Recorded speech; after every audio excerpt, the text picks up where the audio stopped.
அஸ்ஸலாமு அலைக்கும் வரஹ்மத்துல்லாஹி வபரகாத்துஹு.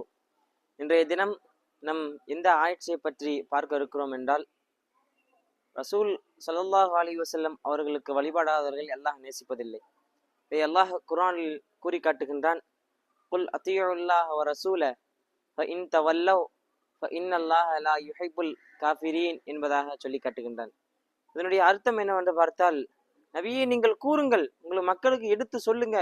எடுத்து சொல்லிட்டு சொல்றான், அல்லாஹ்விற்கும் வழிபடுங்கள், ரசூலுக்கும் வழிபடுங்கள். இன் தவல்ல, அவர்கள் வழிபடாமல் நிராகரித்து விட்டால் நபி அதை நினைச்சு நீங்க கவலைப்படாதீங்க. ஏனென்றால் நிராகரிப்பவர்களை அல்லாஹ் நேசிப்பதில்லை என்பதாக சொல்லி முடிக்கின்ற அந்த ஆயத்தை. ஆக இன்றைக்கு நபிமார்களை நிராகரிப்பவர்கள் எத்தனையோ நபர்கள் உண்டு. நபிமார்களுடைய வழிமுறைகளையும் மறுப்பவர்களும் நிராகரிப்பவர்கள் எத்தனையோ நபர்கள் உண்டு. எத்தனையோ நபர்கள் இதற்கு சான்றாக இருக்கின்றார்கள். ஆனால் நபிமார்களுடைய வழிமுறையை, நபி ஸல்லல்லாஹு அலைஹி வஸல்லம் வழிமுறைகளை ஏற்று நடப்பவர்கள் இன்றைக்கு உலகத்தில் எத்தனை நபர்கள் இருக்கின்றார்கள்.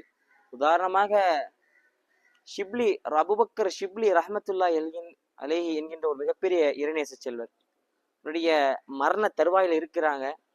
மரண தருவாயில அவருடைய ஹாதிமான ஜாஃபர் என்கின்றவர்கள் அவர்களுக்கு எனக்கு உதவி செஞ்சு விடுங்க என்பதாக கேட்கின்றார்கள். உடனே ஷிப்லி ரஹ்மத்துல்லாஹி அலைஹி அவர்களுக்கு அந்த ஜாஃபர் என்கிற உதவி செஞ்சு விடுறாங்க.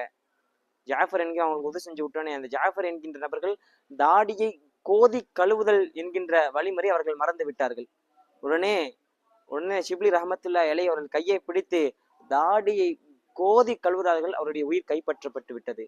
உடனே அழுது கொண்டே அந்த ஜாஃபர் என்பவர்கள் சொன்னார்களாம், மா தகூலூன ஃபி ரஜுல் லம் யஃபுத்துஹு ஃபி ஆகிரி உம்ரிஹி அதபும் மின் ஆதாபி ஷரஇய்யா என்பதாக சொன்னார்கள்.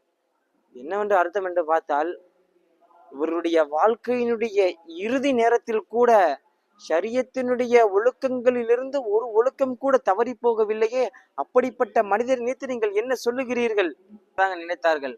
ஆக இனி வரும் காலங்களில் நபி ஸல்லல்லாஹு அலைஹி வஸல்லம் அவர்களுக்கு வழிபட்டு நம்முடைய வாழ்க்கையை மேம்படுத்தக்கூடிய பாக்கியத்தை அல்லாஹ் நம் அனைவருக்கும் தருவானாக. அஸ்ஸலாமு அலைக்கும் வரஹ்மத்துல்லாஹி வபரகாத்துஹு.